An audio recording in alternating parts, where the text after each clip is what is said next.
মুহূর্তে জ্বালানি তেলেরও কোনো সংকট নাই, গ্যাসেরও কোনো সংকট নাই, মানে এলএনজি আমদানির ক্ষেত্রে কোনো গ্যাসেরও সংকট নাই, ভোজ্য তেলেরও কোনো সংকট নাই। সুতরাং ভোজ্য তেল বলেন আর জ্বালানি তেল বলেন, কোনোটার সাথেই দয়া করে সংকট শব্দটাকে আনবেন না, কারণ এটির কোনো অপপ্রয়োগ হবে সেই ক্ষেত্রে। প্রথম কথা হলো, মনে করেন আপনি প্রতিদিন 2 লিটার তেল কিনেন, হ্যাঁ, আজকে যদি গিয়ে আপনি 2 লিটারের 5টা বোতল কিনে ফেলেন একসাথে, বা 3টে বোতল কিনে ফেলেন, প্যানিক বাইং।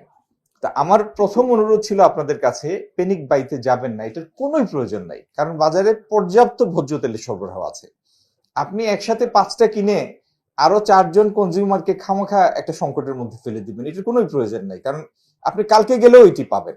এই মুহূর্তে জ্বালানি তেলেরও কোনো সংকট নাই, গ্যাসেরও কোনো সংকট নাই, মানে এলএনজি আমদানির ক্ষেত্রে কোনো গ্যাসেরও সংকট নাই, ভোজ্য তেলেরও কোনো সংকট নাই। সুতরাং ভোজ্য তেল বলেন আর জ্বালানি তেল বলেন, কোনোটার সাথেই দয়া করে সংকট শব্দটাকে আনবেন না, কারণ এটির কোনো অপপ্রয়োগ হবে সেই ক্ষেত্রে। গত 2-4 দিন আপনাদেরই গণমাধ্যমের বিভিন্ন খবরে এসেছে যে অমুক বাজারে তেলের একটু কমতি আছে, অথবা কেউ লিটারে 2 টাকা বাড়তি চাচ্ছে। তো এই সমস্ত কারণে যেন জনমনে একটা বিরূপ মনোভাবের সৃষ্টি না হয়, বা সরবরাহের এবং সহজলভ্যতা সম্পর্কে যেন একটা অহেতুক ভ্রান্ত ধারণা তৈরি না হয়, সেই জন্যই আমরা পরিস্থিতিটা পর্যালোচনা করার জন্য বসেছি।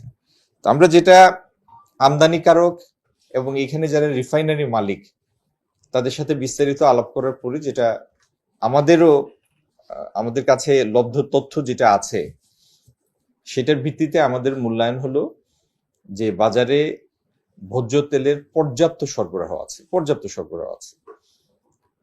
হয়তো কোনো কোনো জায়গায় প্যানিক বাইয়ের কারণে, প্যানিক পারচেজের কারণে আতঙ্কিত হয়ে অনেক সময় ভোক্তারা বেশি কেনার একটা প্রতিযোগিতায় নামেন। সেসব কারণে হয়তো কোনো কোনো জায়গায় মজুদটা তাৎক্ষণিকভাবে শেষ হয়ে গিয়েছিল। এছাড়া স্বাভাবিকভাবে বাজারে সরবরাহ পরিস্থিতি ভালোই আছে। এটুকুই আমাদের পর্যালোচনা করে আমরা এটুকু পেয়েছি।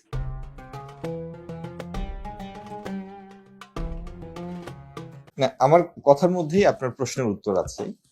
যখন আতঙ্কিত হয়ে ভোক্তারা বেশি বেশি কেনার চেষ্টা করেন, তখন একটা প্রাইস প্রেসার সৃষ্টি হয় ওই জায়গাতে। যেমন কালকের আমার নিজের একটা অভিজ্ঞতা আমি আপনাদের সাথে শেয়ার করতে চাই।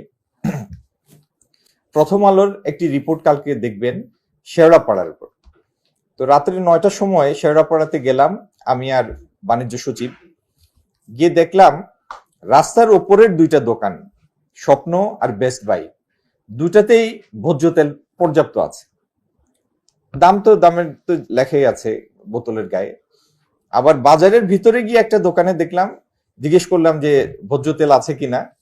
তো দোকানের মালিক উত্তর দিলেন যে আমার কাছে আছে 2 বোতল। উনি আবার এটি ওনার যে মানে কাউন্টারের নিচে রেখেছেন। তো ওইখান থেকে তুলে বললেন যে আছে আমার কাছে, আমাকে দিতে হবে লিটারে এত, মানে 5 লিটারের বোতল, তো তাতে গিয়ে দেখলাম আমরা 2 টাকা বা 3 টাকা প্রতি লিটারে বেশি পড়ে। তো আমি তো ভোক্তা অধিকার থেকে যাই নাই, অথবা আমি ম্যাজিস্ট্রেট হয়েও যাই নাই, আমি গিয়েছি বাজারটা পর্যবেক্ষণ করতে। তো আপনি 2 ধরনের চিত্রই দেখবেন। মানে সড়কের সাথে যে দোকান, সেখানে পর্যাপ্ত সরবরাহের প্রতিফলন আমরা দেখেছি, আবার ভিতরে গিয়ে এই উত্তরটা পেয়েছি। আমার অনুরোধ আপনাদের মাধ্যমে সবার কাছে এটি অনুরোধ, দয়া করে আতঙ্কিত হয়ে বেশি বেশি কেনার প্রতিযোগিতায় নামার কোনো দরকার নাই, কারণ বাজারে এটার পর্যাপ্ত সরবরাহ আছে। যে জিনিস আছে সেটার জন্য প্রতিযোগিতা করার দরকার নাই। আর প্রতিযোগিতা করলে অনেক সময় অসাধু, যার মানে মনোবৃত্তিটা সাধু না, সেরকম কোনো বিক্রেতা এটা সুযোগ নেওয়ার চেষ্টা করতে পারে। তো কেন আমরা অহেতুক এই আতঙ্ক সৃষ্টি করব আর কাউকে সেই সুযোগ নেওয়ার সুযোগ করে দিব? বাণিজ্য মন্ত্রণালয়ের অধীনে তো ভোক্তা অধিকার দপ্তর আছে, তারা তাদের কাজ করবে, আবার করবেও। আর আমাদের জেলাগুলিতে জেলা প্রশাসন আছে, তারাও তাদের কাজ করবে। বাজার তদারকির জন্য তাদের যে অ্যাসাইন ডিউটি সেটা তারা পালন করবে। কালকে আপনারা জ্বালানি মন্ত্রীর কথাও শুনেছেন। এই মুহূর্তে জ্বালানি তেলেরও কোনো সংকট নাই, গ্যাসেরও কোনো সংকট নাই, মানে এলএনজি আমদানির ক্ষেত্রে কোনো গ্যাসেরও সংকট নাই, ভোজ্য তেলেরও কোনো সংকট নাই।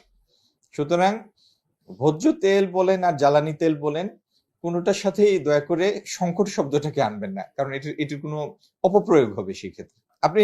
আপনার তদারকি তো চলছে, সেটাকে আরো জোরদার করব।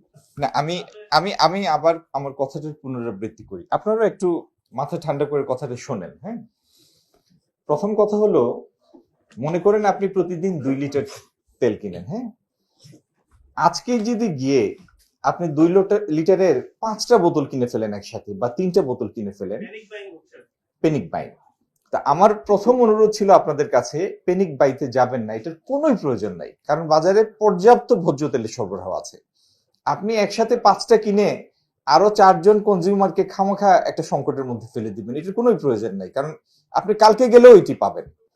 আর দ্বিতীয়ত, প্রত্যেকটা সময়ে সুযোগ নেওয়ার চেষ্টা তো কেউ না কেউ করে, সেই সুযোগটা নেয়ার মতো পরিস্থিতি আমরা তৈরি করব না, এটুক সচেতনতা আমাদের মধ্যে থাকতে হবে।